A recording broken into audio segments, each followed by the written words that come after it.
So this message is for someone who wants to invite a little more play into their life, maybe tap into their inner child, but isn't quite sure how to do that, is even questioning what is blocking this energy from coming through.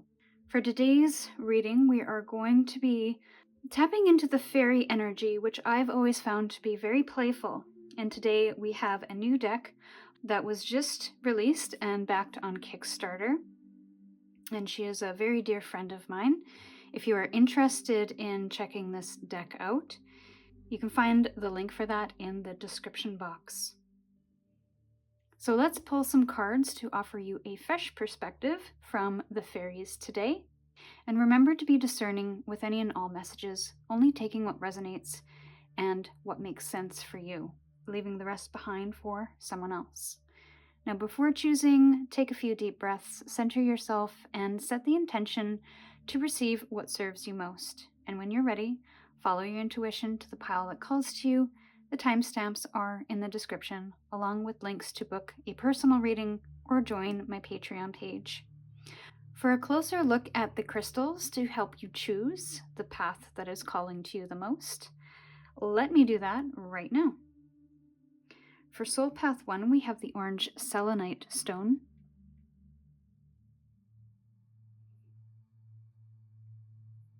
For Soul Path 2, we have the pink crackle quartz. And for Soul Path 3, we have the blue apatite stone.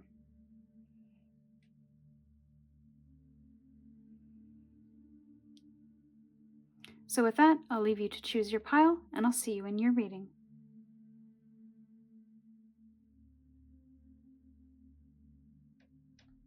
Hello, my Soul Path 1. You chose the orange selenite.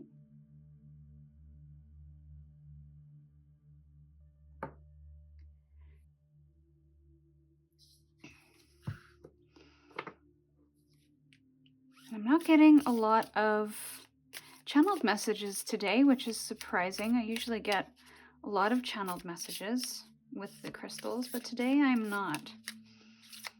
So let's ask the fairies about how you can invite more play into your life, and then we will hop into the tarot.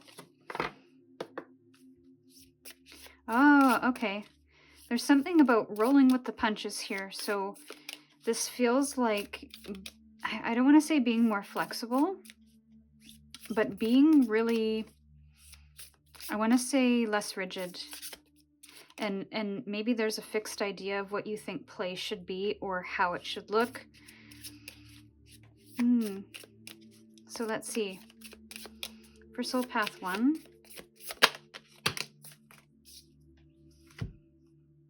okay, so we have the Wind Fairy and Sacred Union. So this Express Yourself Freely card with number 22 is exactly the energy that I was feeling. This kind of this, I don't want to say flowing divine feminine energy, but it's just rolling with the punches of moving with the wind, whatever you feel called to do.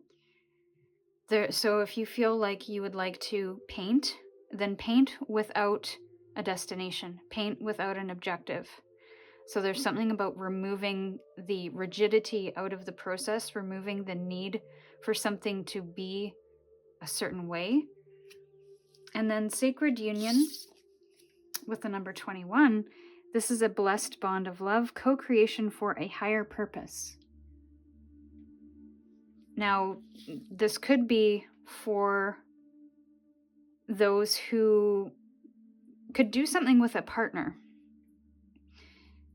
I'm getting a lot of dancing energy, so again, there's that movement, there's that flow in physical form, and maybe even coming together with someone else to be able to create something. So there's a co-creation. This could also be with your higher self or your inner child as well, coming together with that and creating a bit of a union. The Earth Fairy, honor your physical being. So this feels both grounded but whimsical at the same time. So doing something in the physical world in a very whimsical way, if that makes sense. So let's take a peek at the tarot. And I want to get into a little more details on maybe what this looks like, or maybe what's blocking you, how to remove the blocks, and continuing the theme of how to invite a little more play into your life. So my dear fairies, how can Soul Path 1 invite more play? What's blocking them? What's blocking them? King of Pentacles in reverse. How to remove the block.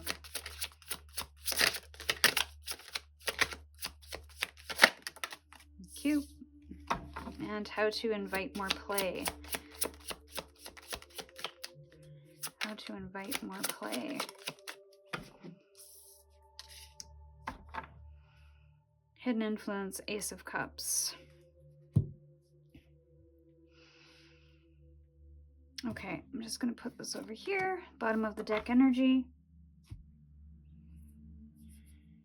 So immediately I'm being drawn to the fact that both cups energy are in the reverse, and the King of Pentacles is in the reverse as well.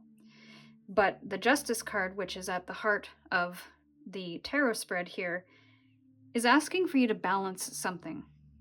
So again, it's that ethereal, whimsical, more rounded, more flowy experience that is paired with something in the tangible world. I think there's been a really big focus on making money, on career, on all of the day-to-day tasks, the responsibilities. And part of what's blocking your invitation to that play is the fact that there has been an overwhelm of responsibilities, or you're bogged down by the day-to-day. Maybe you aren't able to provide a sense of space or time for play. So it's almost like you have to get really committed and diligent to carving space for that play and actually maintaining that balance on a regular basis, not just when you're feeling frustrated or irritated or bored even. It's like you have to keep this as a sacred union of that balance. We have a lot of 2s in your fairy cards here.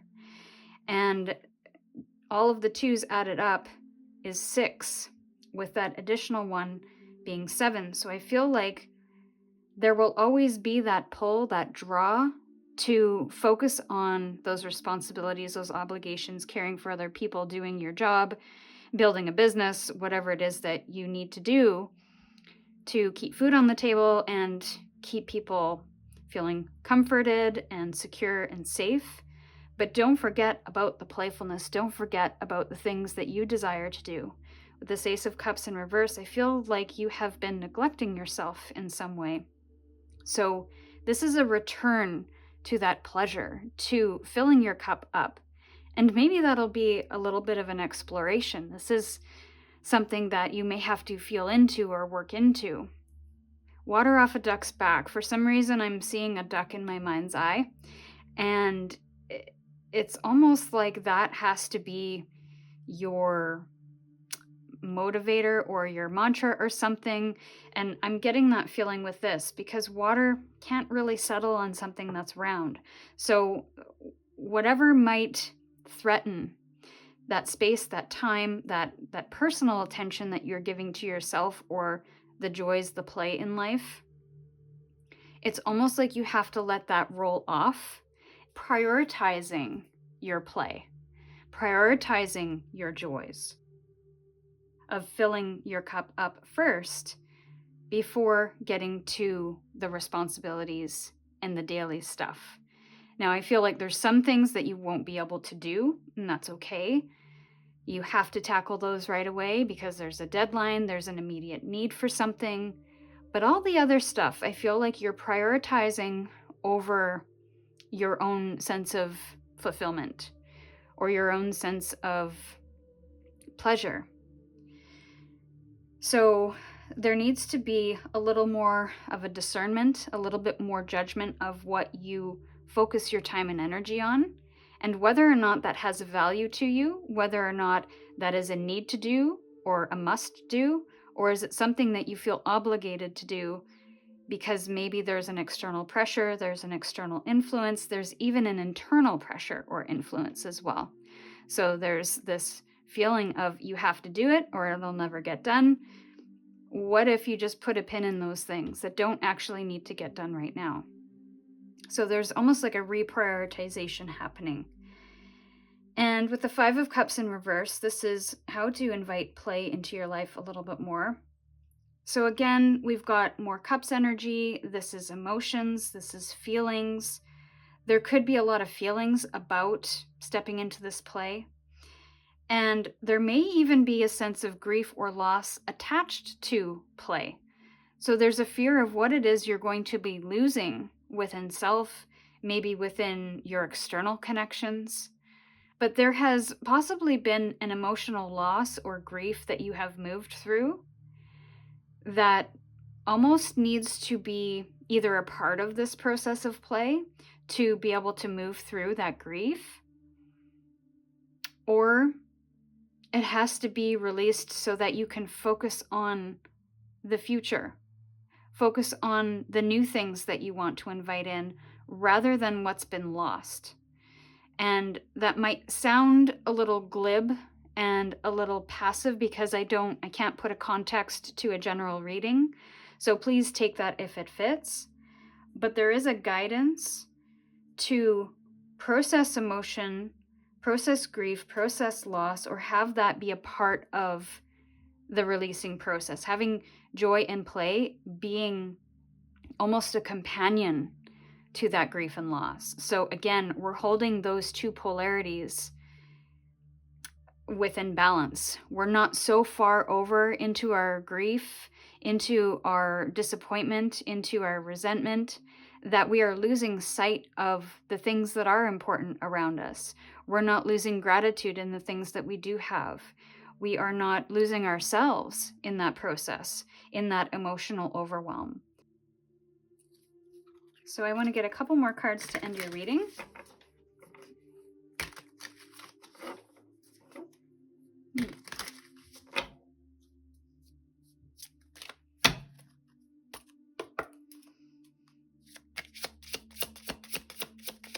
Two more cards. Love it. So we have tap your resources with burdock. And to me, this is kind of using what you have at your disposal at this time. This isn't about doing something so grand that it feels overwhelming. This is about the little things. And we have slide into joy. I love the otters and the fact that they showed up for you today, because they're a very playful, they're just very playful. I love watching them because they're just so curious and they just don't seem like they have any worries. So even if you do have worries, going back to this King of Pentacles in reverse, even if you are overburdened with worries and stresses, there is still opportunities to find these moments of joy. It could be with people, spending time with people and family. This is giving me a real heart and home vibe, where there's something about spending quality time with the people around you and kind of allowing that to be a focus, creating memories, about just having a playful time.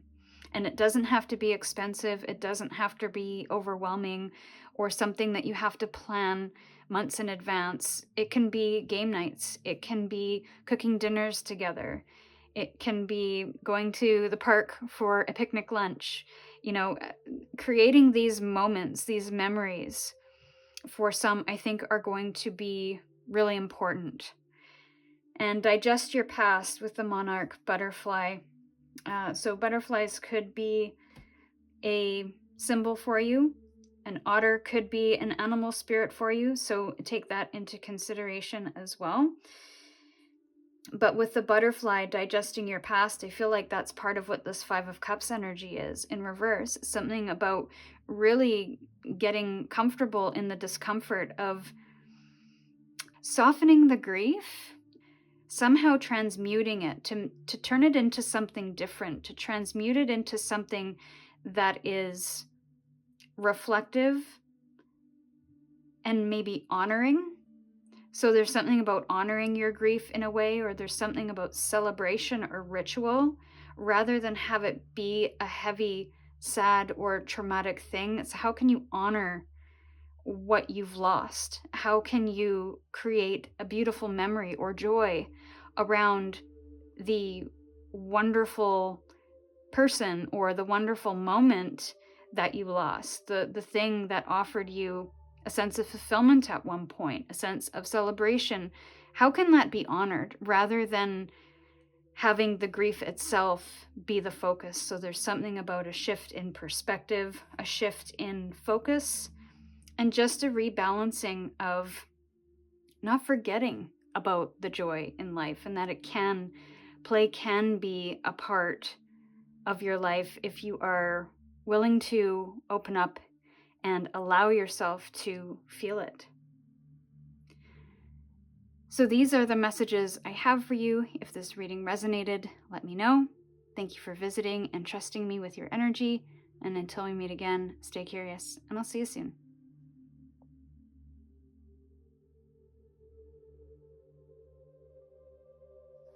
Hello, Soul Path 2. Welcome into your reading.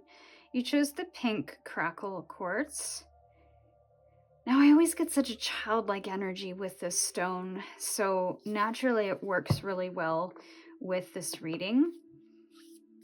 So I feel a lot of inner child, and this reading in general, I get a lot of inner child coming through. I get a lot of energy of not caring what you look like, not caring what the process of play looks like.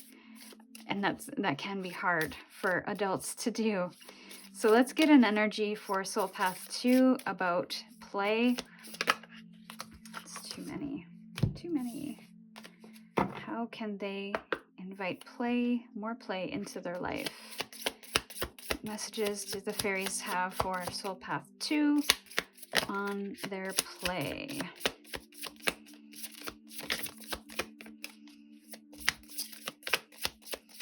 Or their inner childs?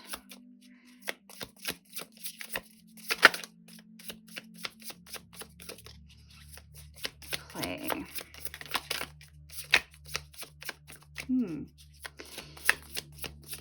I feel there's a hesitation to do so, to step into this playful energy. There's like a shyness. We'll figure out what that's all about, I'm sure. Okay, so we have loosen the grip. Let go of control and receive with ease. This is very childlike energy, and what I've been feeling in this reading overall is this release of what you think play should look like, how it needs to be structured. You know, when children play, it is very unstructured. There is no goal, there is no destination, there is no checking in with, is this look okay? Am I going in the right direction? It is just letting go. It is loosening the grip. And then we have Soul Quest, reconnect with your true being, what feels authentic for you. And the numbers on these cards are 34 and 36. So we have a couple of number 3s here, and numbers of expansion, foundation, and balance, harmony. And both of these characters are looking down. They both have their eyes closed. They're both looking to the left. So there's something here about maybe connecting with the past in some regard, your inner child, your childhood experiences, but also your intuition. When we draw our eyes down, our thinking mind turns off because we are not processing anything in our external environment, looking at things, analyzing things, deciding on things. So closing your eyes and giving your brain a rest could be quite helpful. There's also an adaptability factor here with the frog, which you can barely see on this card, but frogs can live both on land and in water. So there's this need to be adaptable, flexible. Swimming could be an activity that someone here really enjoys that maybe has been put aside or maybe has not been in your life for some time. So there is an activity or a hobby that you used to do, maybe you used to do a lot of it at some point, but you've forgotten about it or you haven't thought about that thing in a really long time. So that could be something that could be brought back in some regard. And maybe this will be a quest to bring it back. It might not be an easy thing to revisit. And I'm thinking of the migration of the butterflies. They migrate is it every year? But when they migrate, they essentially go south to a specific place and they commune. And forgive me, the details of all of that are escaping me. I'm just getting this general feeling of you've been somewhere and it's time to return to something, possibly a community as well. Okay. So we're going to get some cards from the tarot.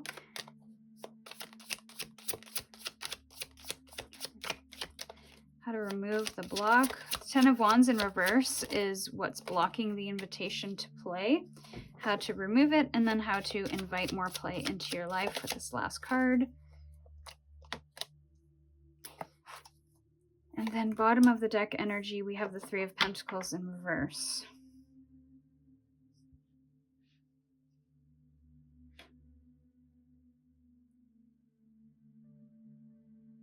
So I think what the block might be is that it feels like an effort. It feels like it has been an effort. It feels like it might be an effort to bring something back. Or it's something that you don't have the energy for. Maybe you are moving through somewhat of a burnout phase in your life. And so to think about doing this thing, it might be or feel burdensome. It might feel like a lot. It might feel like you have to unravel something first before you have permission to play. So this could be responsibilities, tasks, things that you are trying to achieve in your life. But this also could be things that other people have put on you that might be bogarting your time and your energy. So look at the things that you have accepted or taken on that's not necessarily yours to do so, to carry, to fix, to change, to deal with. What are those things that you can offload to help free up your time and your energy to give back to yourself, to give to your inner child, to think about, to give the space to think about what play is and how that might look.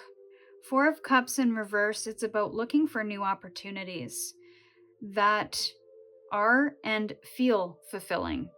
So this isn't about necessarily looking at something in your past that you did, but maybe you didn't quite feel emotionally invested in it. So for example, if you were in dancing for 5 years, as an example, or if you were a swimmer and had swim lessons for a number of years, but actually didn't really enjoy it, you enjoyed maybe the learning, learning how to do something, learning a skill, but maybe you didn't feel like it was the right activity. It's not about returning to that thing that you once did, but didn't really find fulfilling. This is about finding that thing that might be fulfilling for you now. You could be inspired by the past.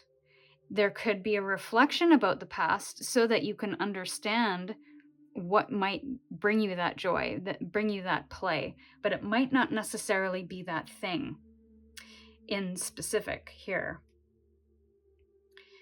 Now, what's interesting is that we have very hermit energy here. There's a lot of reflection.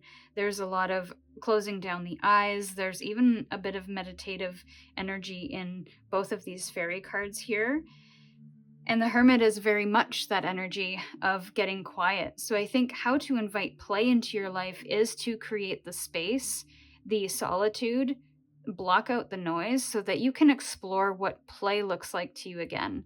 And to really connect with maybe your inner child, your inner wisdom, the inner light that is trying to come through. I feel it's very dim at the moment. So it's not blatant, it's not in your face, it's not this urge to, oh, I want to go do that. You just know that the current state is unsustainable and you have lost your spark. You have lost maybe some motivation or some energy. So this feels like a replenishing of that energy and a reconnection to what feels energetically nurturing. And I feel the space and the solitude to figure out what that looks like is going to be quite helpful. Quieting the mind is going to be important. So it doesn't necessarily have to be meditation, but it can be about finding stillness in your day, finding moments where you can allow the mind to wander. And in this card too, we have this character looking back into the past. And this character is also looking back into the past, and their eyes are closed as well. This character in this card looking back too. So we have all of the cards looking backwards. And I think there's information that is coming from the past, but the information may not be exactly what you follow moving forward. I think it's going to be something brand new. It's going to be something that hasn't been explored yet. So think of those new things that you would like to do but haven't explored yet. And giving yourself the time to offload some of these burdens, I think, is the biggest step. Releasing and letting go certain tasks, obligations, all of those shoulds that are weighing heavy, that don't allow you to step into play. Now, Three of Pentacles in reverse at the bottom of the deck is hidden influence. There's a lot of solitary energy going on with both of these cards, and even in your fairy cards. So I almost wonder if this is going to be a solitary journey for you. It's not something that someone else is going to tell you is, something that you should be doing. It's not something that you may find in a YouTube video or a book. This is something that I think you're going to discover in these quiet moments. You're going to get a spark of ignition, a flicker of light. Something's going to come to you in these quiet moments. Maybe an idea, maybe something that you've forgotten about. So something that you thought about doing 2 years ago that comes to the surface, and you remember, you're like, oh yeah, I wanted to do that thing or try that thing.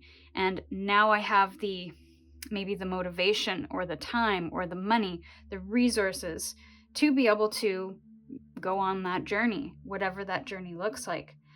But first things first, there's some tasks at hand that have to be wrapped up, that has to be released.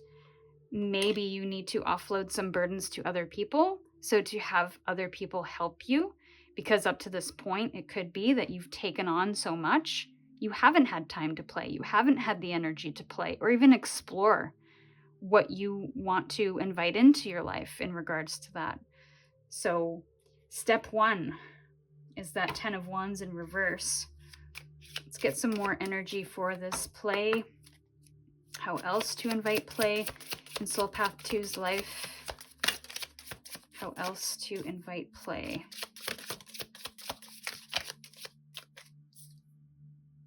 Navigate by the sun. There's your light. So yeah, and honeybee, this is very worker bee energy. This is kind of that commitment energy of committing to yourself, committing to, I feel like this has to be a conscious commitment to offloading tasks, to inviting more play, to create the space, getting into that habit of creating space for play as well. It's almost like you're kind of pushing back things out of it's like, what am I seeing in my mind's eye? It's like, I don't know why, but I'm seeing you in the center of a garden that's being overrun by bushes and plants and animals, and you're just feeling overwhelmed. You're feeling like you have no room to move. And I just see you kind of pushing everything back, giving yourself that boundary so that you can have room to play, explore, to wander, to breathe. And navigating by the sun, that's your inner light. The sun is the center of your soul. It is your life force. It is your creative source. So tapping into that is going to be really important. And then we have free your inner fire, more sun energy.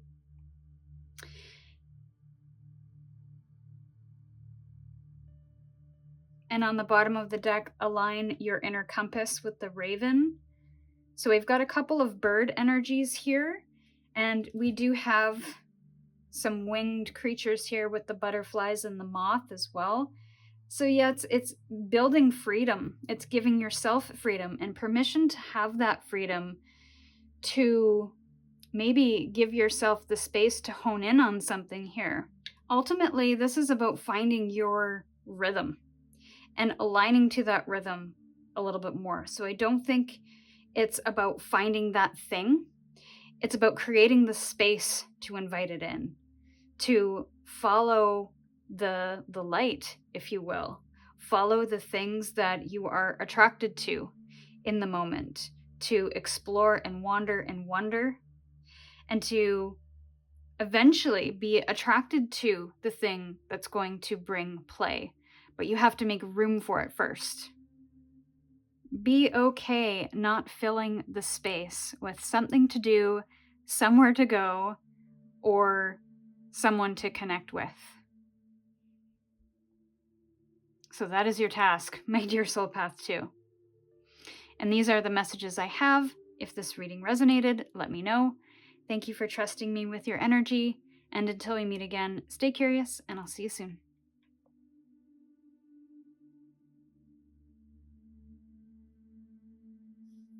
Hello, my Soul Path 3. Welcome into your reading.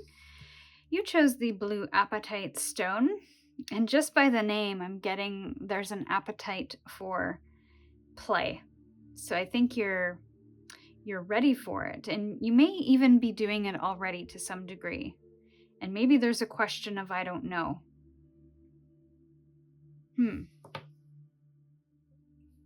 So let's first get some opening messages from the fairies. What does Soul Path 3 need to know about their play? How can they invite more play into their life?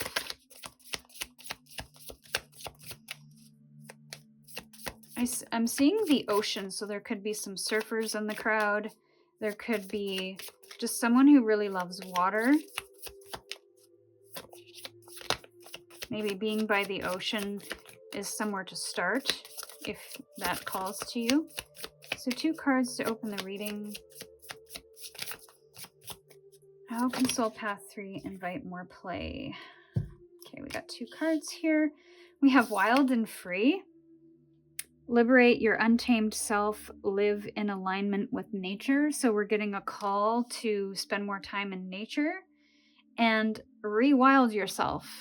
So that could be spiritually speaking, where you're not being confined by the rhythms of the business, the job, the capitalist way of doing things. This is connecting in with the rhythms of nature, the ebbs and flows of the ocean, the cycles of nature even.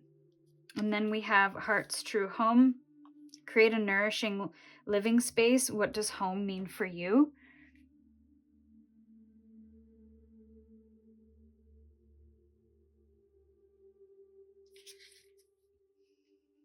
And the Earth Fairy, honor your physical being, bring your dreams to life. So there's an energy about feeling at home in your body and following the rhythm or the direction that your heart is calling. So that can be hard to do because I'm feeling a restriction. With the number 5, I'm getting the Hierophant energy, which is very traditional way of doing things, structure. There is a routine that is very almost too rigid, that your heart is asking to be broken in some way, to be able to move with the rhythms of your heart, to be able to be a little bit more free in your day or with your time. So inviting play is all about returning to what feels true in your heart. What feels good to do? What feels exciting? What feels wild? What feels like it can give you a sense of freedom, like that break in the routine? Maybe there is something about home improvement, creating more whimsy and bringing nature into your home a little more, to maybe do something playful there as well. So it's not just about the plants, bringing a plant in.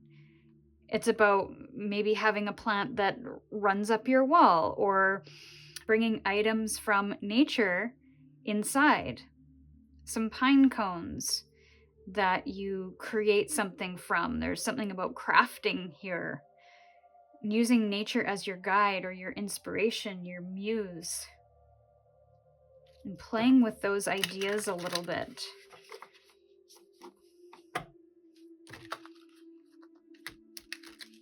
I know I like to make my own wreaths for the Christmas holiday season. We get a lot of wind here in the Pacific Northwest, at least where I live on Vancouver Island.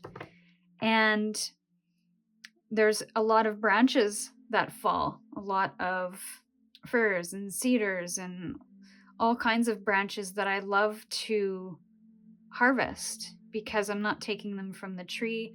I'm taking what's already fallen, and I'm creating a wreath for my home that feels like it's honoring nature and it's protective, but also very beautiful and aligned with the season. And in the new year, I disassemble it and I give it back to the earth. So there's something about wilding yourself or wilding your home in some way, and doing it in a way that honors you, nature.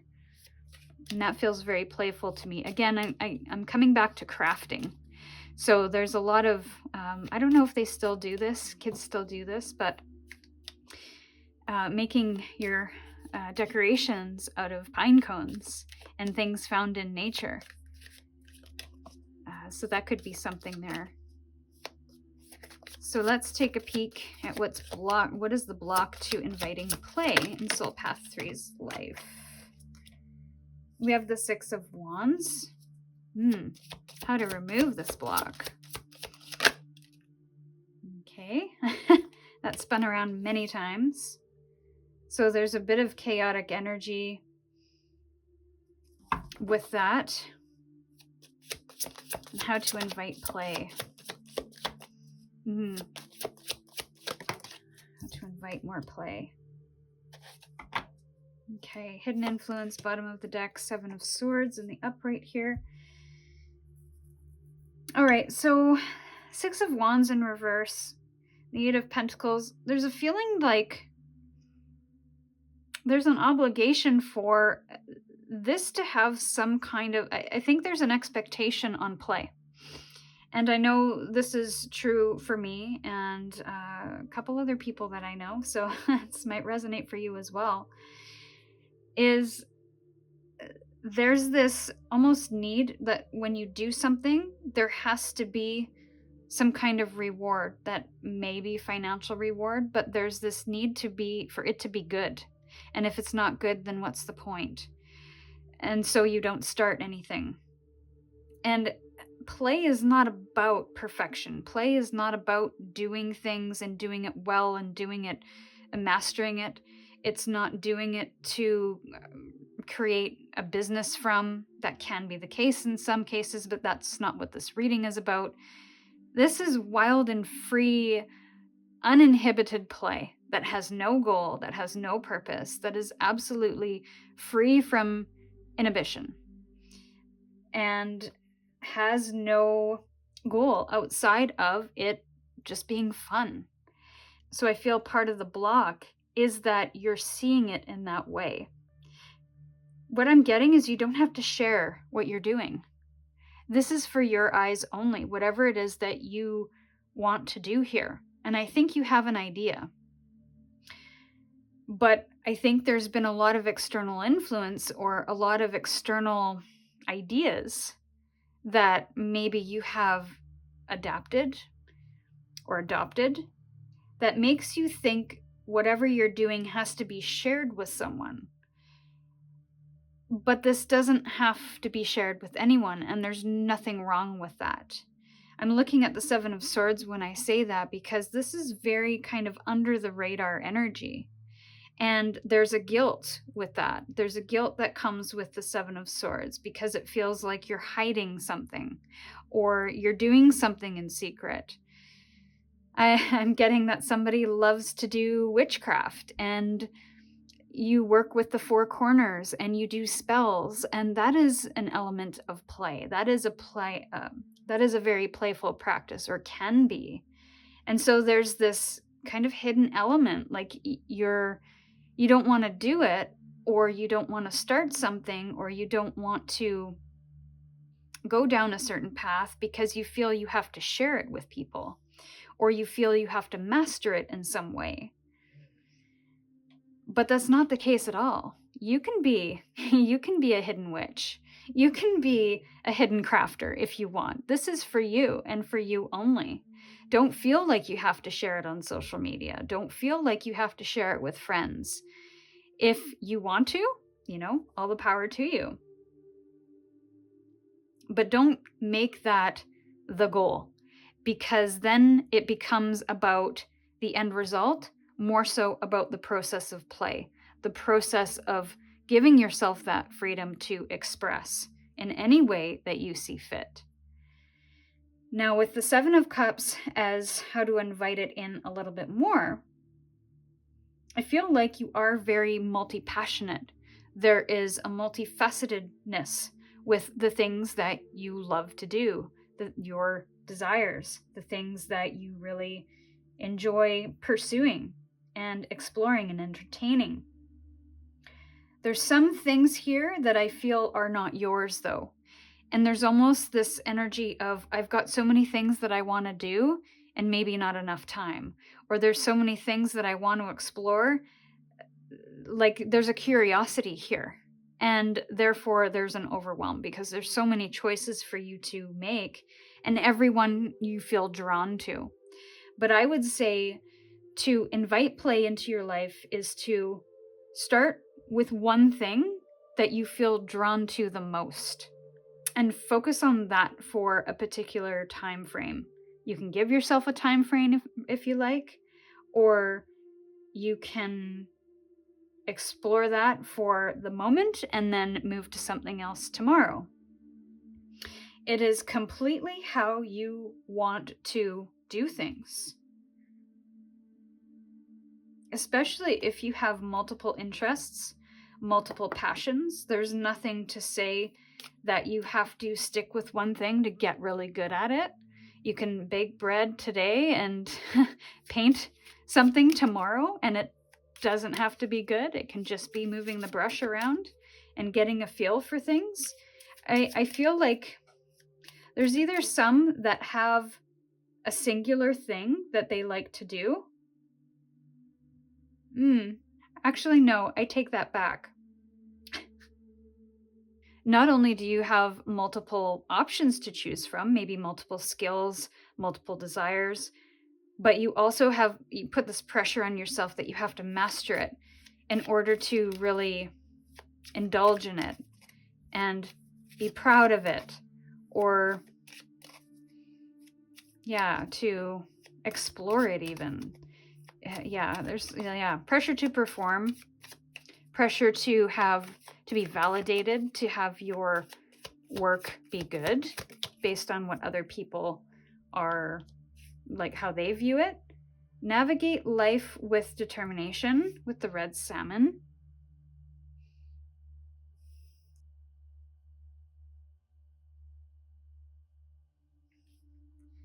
So there's a returning home here that I'm feeling, because we've got Heart's True Home and the salmon.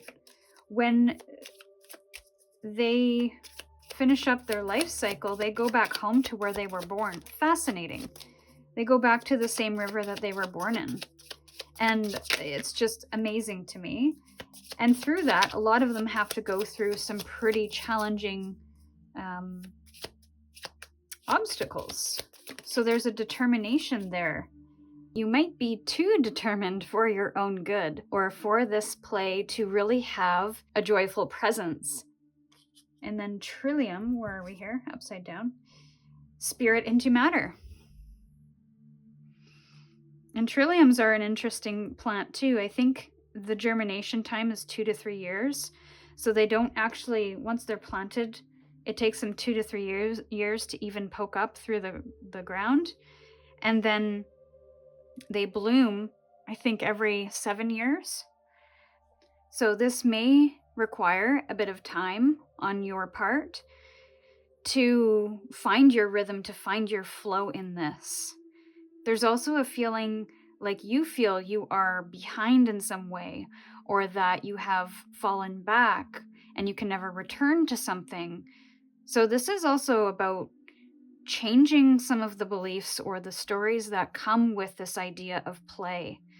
It's the unraveling of those stories, those beliefs, those ideas, and allowing the new ones to take their time in germinating, in blooming in your life.